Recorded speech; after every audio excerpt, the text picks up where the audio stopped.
بسم اللہ الرحمن الرحیم۔ اچھا، اب میں جو پیش کر رہا ہوں یہ میں اہل سنت کتابوں سے پیش کر رہا ہوں۔ ویسے تو اگر ہم اپنی کتابوں سے پیش کریں تو پھر سردار کا مقام بہت بلند ہے نا۔ مجھے اپنی کتابوں سے کوئی پیش کرنے کی ضرورت نہیں ہے۔ میں جس سردار کی بات کرنے جا رہا ہوں وہ ایسا سردار ہے جس کا علی جیسا غلام ہے۔ یہ جب آپ خاندان کو چھوڑیں گے نا اور کسی اور خاندان کی طرف جائیں گے، میری اس بحث پہ بھی رکھیے گا توجہ کہ خاندان رسول کو چھوڑ کر کچھ اور خاندانوں کو آگے لایا گیا ہے، اس کا نتیجہ کیا ہے وہ یہ ہے۔ پہلے ہم سردار کی سرداری بیان کر رہے ہیں۔ متفق روایات ہیں، اول ما خلق اللہ نوری، اللہ نے سب سے پہلے میرے نور کو خلق کیا۔ سب سے پہلے نور محمد مصطفیٰ صلی اللہ علیہ وآلہ وسلم۔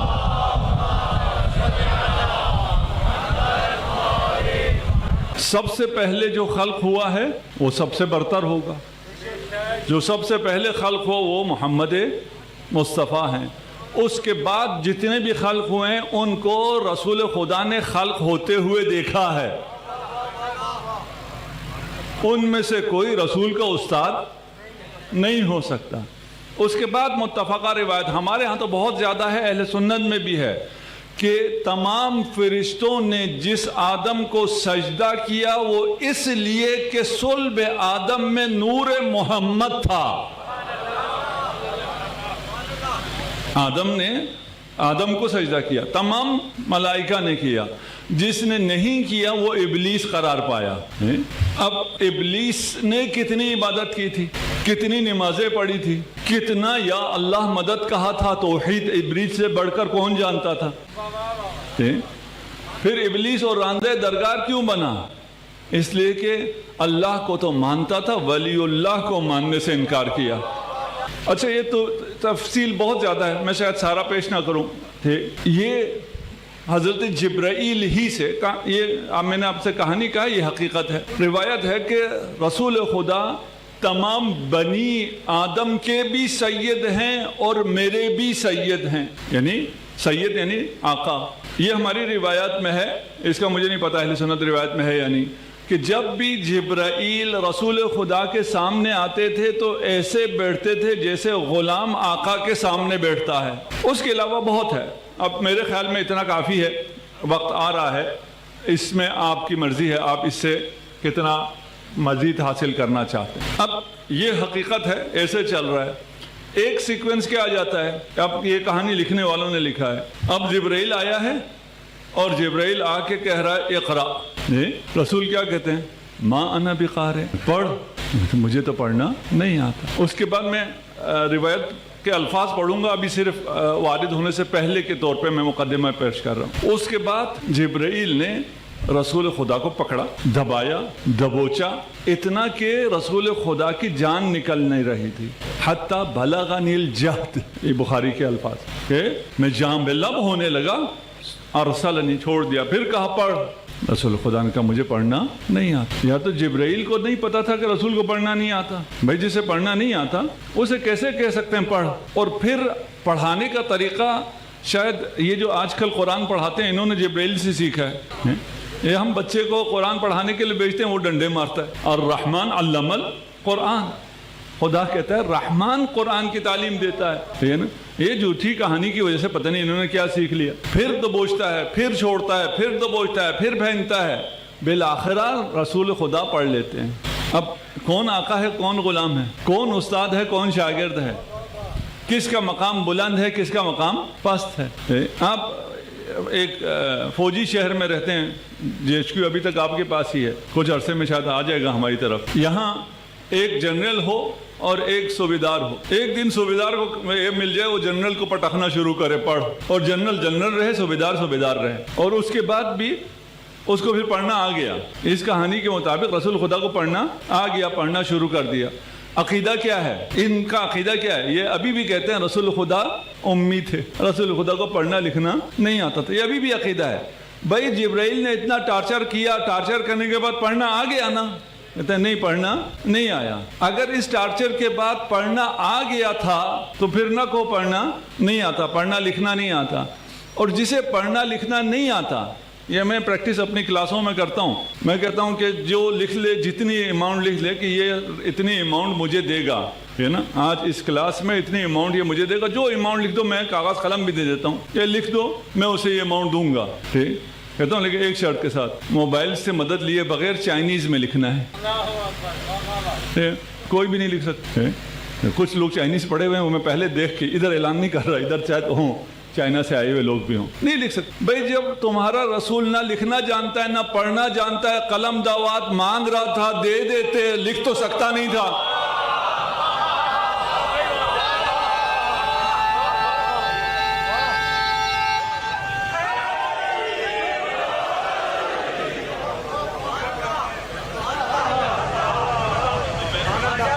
تو یہ جو جھوٹ چل رہا ہوتا ہے اسے صرف تھوڑی دیر دیکھنا ہوتا ہے, تھوڑا سا نیوٹرل ہو کے اگر اسے پڑھنا شروع کرے سب کو سمجھ میں آتا ہے یہ جھوٹ چل رہا ہے, یہ اس کے ساتھ جا نہیں رہا. یہ پڑھنا آ گیا, پڑھنا نہیں آتا, لکھنا آتا ہے, لکھنا نہیں آتا, جسے لکھنا نہیں آتا اسے قلم دعوات دینے میں جان جا رہی ہے. یہ کہانی آپس میں جوڑ نہیں رہی, کوئی مسئلہ ہے. تو یہ مسئلہ کیا ہے؟ یہ روایت اگر ہم دیکھیں اس کو تو اس روایت کا اگر راوی زہری ہے اور ایک نام میں بھول گیا, اس کے بعد حضرت ام المؤمنین عائشہ ہیں. زہری اور کون تھا؟ زبیر تھا میرا خیال, دیکھ لیتا ہوں اس میں لکھا ہوا ہے. اچھا یہ واقعہ کب کا ہے؟ بعثت کا ہے. بعثت کے وقت ام المؤمنین کی عمر کیا تھی؟ جو یہ واقعہ نقل کر رہے ہیں اس وقت ان کی عمر کیا تھی؟ -13. وہ خود فرماتی ہیں کہ میری جب شادی ہوئی انا بنت 6 سنین, میری جب رسول خدا سے شادی ہوئی تو میں 6 سال کی تھی. اور ہمارے بھائیوں کا اصرار ہے کہ آپ پیدا بھی اسلام کے بعد ہوئی ہیں, یعنی زمانے اسلام میں, زمانے جاہلیت میں پیدا نہیں ہوئی ہیں, سانس ہی اسلام کے زمانے میں لیے. ٹھیک ہے مان لیتے ہیں, ابھی ہمیں عمر سے بھی بحث نہیں ہے, 6 سال 9 سال سے بھی ہمیں کوئی بحث نہیں ہے. یہ یقینی ہے کہ اس وقت یا نہیں تھی یا -13 تھی یا بہت کم 2-4 سال کی تھی. تو انہوں نے خود تو نہیں دیکھا. جب انہوں نے خود نہیں دیکھا تو انہوں نے واقعہ نقل کیسے کر دیا؟ اگر آپ اس واقعے کو اہل بیت سے لیں گے تو اس واقعے میں اسلام کی عزت ہے. اگر اس واقعے کو آپ دوسری جہت سے لیں گے تو یہی اسلام کا خاتمہ ہے. ابھی کیونکہ مجلس ہے اور میں وہ باتیں کر نہیں سکتا ہوں جو اشکالات اس بیان پر ہیں اور جو مستشرقین نے اعتراضات کیے ہوئے. اسلام پر جتنے اعتراضات ہیں ان اعتراضات کی بنیاد یہی روایت ہے. اب اگر امر دائر ہے, یا ہم نے اسلام کی عزت بچانی ہے یا ہم نے کچھ اور کی عزت بچانی ہے, کس کی بچانی چاہیے؟ نہیں, مسلمان کہتے ہیں اسلام کی عزت کسی اور کی عزت بچانے میں ہے. بھائی آپ کو تو ناراض نہیں ہونا چاہیے, اس روایت سے اسلام پر اشکال آتا ہے نا. اور یہ روایت جو آپ کہتے ہیں کہ حضرت عائشہ سے ہے, یہ حضرت عائشہ کی روایت نہیں ہے, اس لیے کہ وہ اس وقت تھی ہی نہیں. اور اگر وہ جس وقت نہیں ہے اس وقت کا واقعہ بیان کریں تو پھر بتائیں گی کہ میں نے کس سے سنا ہے. آپ کہیں گے بھئی رسول کے گھر میں تھی, رسول سے سنا ہے, کیا بتانے کی کیا ضرورت ہے؟ آپ کو بتانے کی ضرورت ہے, انہیں تو بتانے کی ضرورت نہیں ہے. اس واقعے میں جو چیزیں وہ بتا رہی ہیں اس میں کچھ وقت رسول خدا بے ہوش ہیں. اس وقت کیا کیا ہوا اس کہانی کے مطابق رسول خدا کو تو پتہ نہیں ہے جو بتایا ہو کہ جب میں ہوش سے چلا گیا تو پھر جبرائیل نے کیا کیا, رسول کو کیا پتہ کیا کیا. کہانی کے مطابق چل رہے ہیں. ہاں یہ کوئی گستاخی نہ ہو, ہم نہیں کہہ رہے رسول کبھی بے ہوش ہو سکتے ہیں, نہیں ہو سکتے, یہ ہمارا عقیدہ اور ہے نا. ہمارا عقیدہ اگر بیان کریں بہت اسلام کی عزت ہے ہمارا عقیدہ. پھر حضرت خدیجہ اور ورقہ بن نوفل کے درمیان جو گفتگو ہوئی وہ تو رسول خدا نے بیان نہیں کی, وہ تو رسول خدا کو پتہ نہیں ہے. اچھا حضرت خدیجہ سے سنا ہوگا, اگر رسول خدا کو نہیں تو حضرت خدیجہ کو تو یہ چیزیں پتہ تھیں, ان سے سنا ہوگا. تو حضرت عائشہ نے حضرت خدیجہ کو دیکھا ہی نہیں ہے, ملی ہی نہیں ہے, پیدا ہی نہیں ہوئی, یہ تو یقینی ہے عمر جو بھی ہو. تو یہ روایت پھر آئی کہاں سے؟ ایک بہت بڑی مشکل میں حل کرنے جا رہا ہوں اور اپنے بھائیوں کی مشکل حل کر رہا ہوں. یہ خواہ الزام ہے ام المؤمنین پر. اسلام میں جو ایک رسول کے بعد ایک خلافت قائم ہوئی خلفاء کی, اس کے بعد پھر بنی امیہ کی خلافت قائم ہوئی, اس کے بعد بنی عباس کی ایک اور خلافت بھی ہے. وہ کون سی ہے؟ وہ عبداللہ ابن زبیر، زبیریوں کے خلاف. معمولاً اس کا ذکر کم آتا ہے. اس دوران بہت کچھ ہوا ہے. اب تاریخ ہے اور میرا یہ موضوع نہیں ہے، میں صرف آپ کو ہنٹ دے کے جا رہا ہوں. اگر آپ کتابوں میں ام المومنین کے بارے میں پڑھیں تو بہت سی عجیب سی روایتیں بھی مل جاتی ہیں جو کہ کوئی رسول کا چاہنے والا یا ام المومنین کا چاہنے والا اسے نقل نہیں کرتا، لیکن وہ ہے.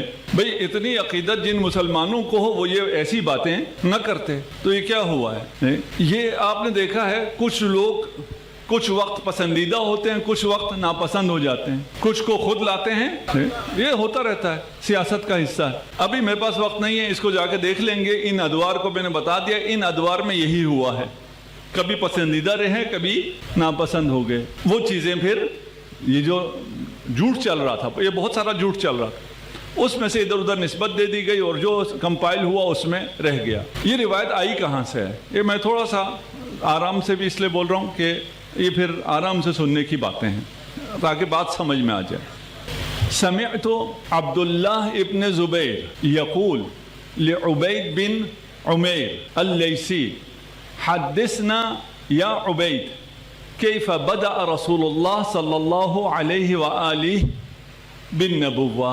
اب عبداللہ ابن زبیر آپ کو معلوم ہو گیا کون ہے. اس کی خلافت قائم ہوئی مکہ اور مدینہ میں یزید کے ایام میں. کیوں؟ اس لیے کہ یہ گیا دمشق اور دمشق جا کے اس نے کچھ مطالبات کیے، اس کے مطالبات پورے نہیں ہوئے تو واپس آ کے اس نے کہا یہ تو بڑا کافر ہے، فاجر ہے، یہ زانی ہے، شرابی ہے. جب حسین کہہ رہے تھے تو اس وقت تم کہاں تھے؟ ہے نا، اس وقت یہ شرابی نہیں تھا، اس وقت انہوں نے اس کی بیعت کی ہوئی تھی.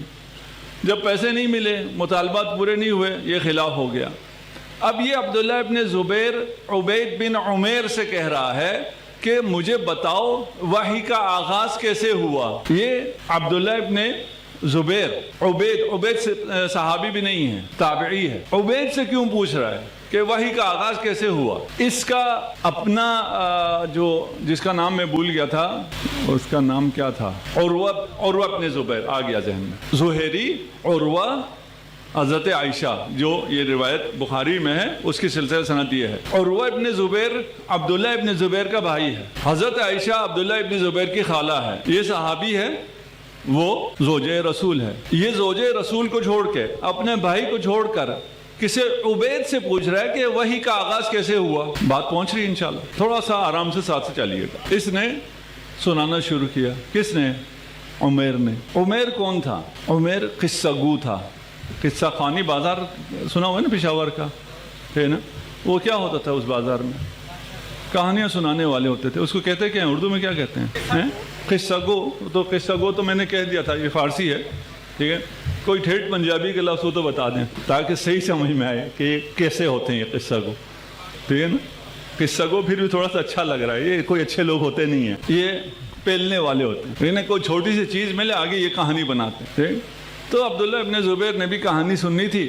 اس نے پوچھا، اس نے یہ کہانی سنا دی. اس کی یہ کہانی بادشاہ کو، خلیفہ ہے عبداللہ ابن زبیر، اسے پسند آئی. اس کو اس نے رائج کر دیا. زبیریوں کو یہ کہانی کیوں سوٹ کرتی تھی؟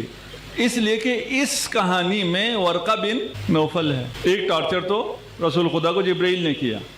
اس کے بعد یہ رسول خدا آئے حضرت خدیجہ کے پاس. حضرت خدیجہ اس کو لے گئی ورقہ بن نوفل. ورقہ بن نوفل کون ہے؟ حضرت خدیجہ کزن. ایک اور چیز آپ کو پتہ نہیں ہے، یہ اور کون ہے؟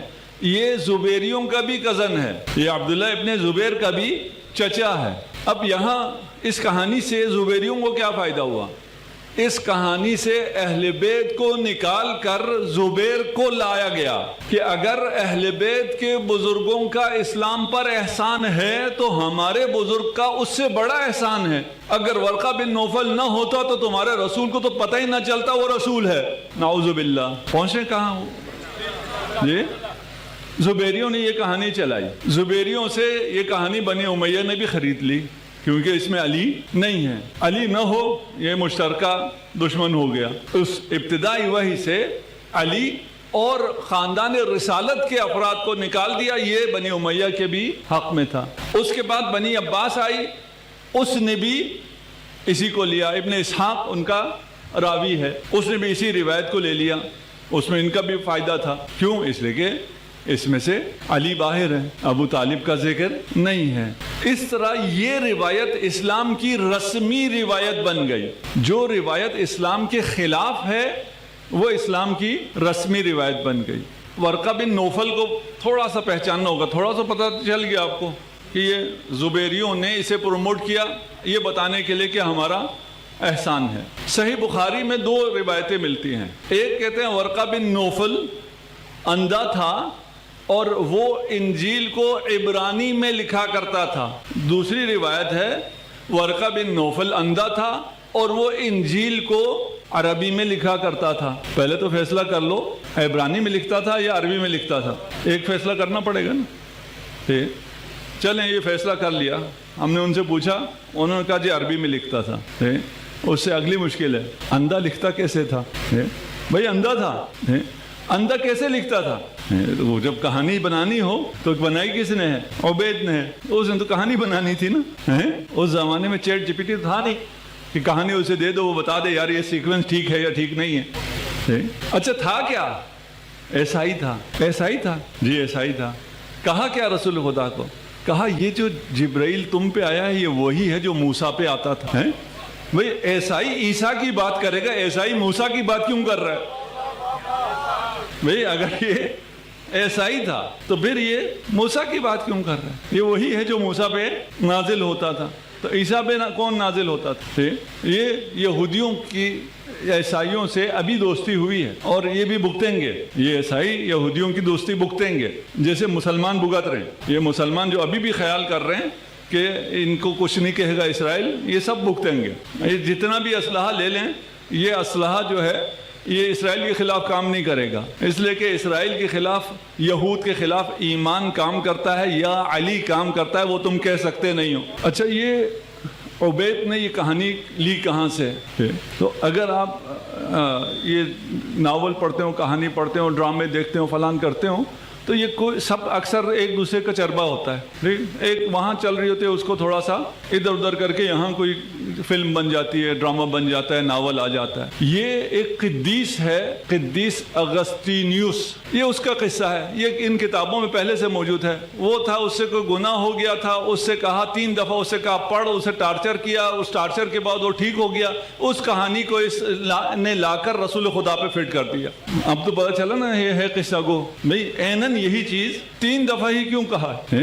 یار جبرائیل کے پاس ایسی پاور ہونی چاہیے تھی کہ 1 دفعہ ہی سکویز کرتا اور رسول کو پڑھنا آ جاتا۔ یہ 3 دفعہ کیوں ہوا؟ اس لیے کہ پچھلی کہانی میں 3 دفعہ ہے، جس کہانی سے کا یہ چربہ ہے وہاں 3 دفعہ ہے، یہاں بھی 3 دفعہ ہے۔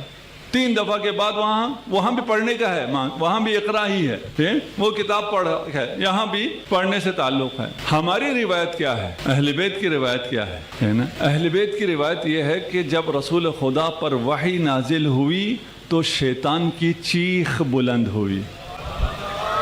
جب رنت الشیطان کو علی ابن ابی طالب نے سنا، علی غار حرا میں رسول کے ساتھ تھے، جب پہلے وحی ہو رہی تھی، رسول کو شک نہیں ہوا، ممکن نہیں ہے رسول کو شک ہو، علی ابن ابی طالب نے بھی وہی سنا جو رسول نے سنا، کوئی شک کی گنجائش ہی نہیں۔ وحی قلب پر نازل ہوتی ہے، جو چیز آپ کے دل میں بیٹھ جائے، وہ کیوں کہتے ہیں ان مجلسوں میں مت آؤ؟ اس لیے کہ آپ کی باتیں ان کے دل میں بیٹھ جاتی ہیں، اور جو دل میں اتر جائے پھر شک نہیں ہوتا۔ جو مرضی آپ نے کہا ہو اور جو مرضی آپ نے سکھایا ہو، پہلے آپ کی باتیں دل میں اتر جاتی ہیں۔ یہ جو ہماری عام سی بات دل میں اتر جاتی ہے تو اس کو پھر شک نہیں ہوتا۔ لوگ جوک تر جوک آ رہے ہیں مکتب اہل بیت کی طرف، تو جو خدا نے رسول کے دل پر اتارا ہو اس میں رسول کو شک ہو جائے۔ وحی کانوں سے نہیں سنا جاتا، وحی کو آنکھوں سے دیکھا نہیں جاتا، وحی کو پورے وجود سے لیا جاتا ہے۔ قلب وجود کو کہتے ہیں، دل کو نہیں کہتے، اس مرکز وجود کو کہتے ہیں۔ جیسے آپ کو اپنے ہونے میں شک نہیں ہو سکتا، اس سے بڑھ کر رسول کو وحی میں شک نہیں ہو سکتا۔ کون تھا یہ ورقہ بن نوفل جس کو اتنا بڑا کیا گیا ہے؟ تاریخ میں اگر آپ پڑھیں تو عجائب ہیں۔ ورقہ بن نوفل کی بہن کو پتا تھا کہ عبداللہ سے محمد نے پیدا ہونا ہے، یہ کہانیوں میں یہ بھی ہے۔ اور پھر ورقہ بن نوفل کی بہن کو جب پتا چلا کہ حضرت عبداللہ کی تو حضرت آمنہ سے شادی ہو گئی، تو انہوں نے آفر کی کہ نہیں، آپ شادی کے علاوہ بھی مجھے تھوڑا ٹائم دیں، اس لیے کہ مجھے پتا ہے آپ کے صلب میں کون سا نور ہے، وہ میں لینا چاہتی ہوں۔ نعوذ باللہ، میں بہت لفافے میں بیان کیا، اس سے زیادہ بیان نہیں کر سکتے۔ وحی کے موقع پر، اس سے پہلے آپ نکاح کے موقع پہ حضرت خدیجہ کے ورقہ بن نوفل ہے، اور بہت سی جگہوں پر ہے۔ ہماری روایت کیا کہتی ہے؟ ہماری روایت، ہماری تاریخ، اہل بیت کہتے ہیں ورقہ بن نوفل سرے سے مکہ میں تھا ہی نہیں۔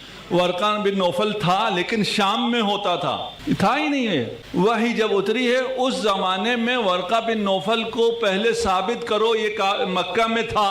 یہ بہت بڑا چیلنج ہو گیا نا، ساری کہانی ختم ہو گئی۔ ایک آدمی کا وجود ثابت نہیں ہے کہ وہ مکہ میں ہے، وہ تصدیق کرنے والا ہو گیا۔ ہمارا کیا عقیدہ ہے؟ کفا باللہ شہیدن، گواہی کے لیے کسی ورقہ کی ضرورت نہیں ہے۔ اے رسول، اے محمد، تیری رسالت کی گواہی کے لیے میں کافی ہوں، اور ومن عنده علم الکتاب۔ دیکھیں آیت کہہ رہے کافی، کفا باللہ شہیدہ، کافی ہے۔ کافی کا کیا مطلب ہے؟ اب کسی کی ضرورت نہیں ہے۔ علی کی شہادت کے بعد کسی ورقہ کی کیا ضرورت ہے؟ کسی ورقے کی کیا حیثیت ہے؟ یہ ہم نہیں کہہ رہے، یہ قرآن کہہ رہا۔ صلوات پڑھتے محمد و آل محمد۔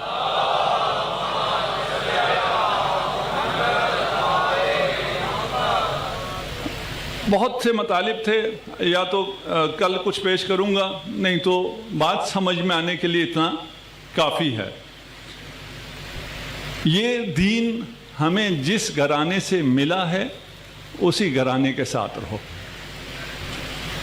اگر اس گھرانے کو چھوڑ دو تو رسوائی اور ذلت تمہارے مقدر کا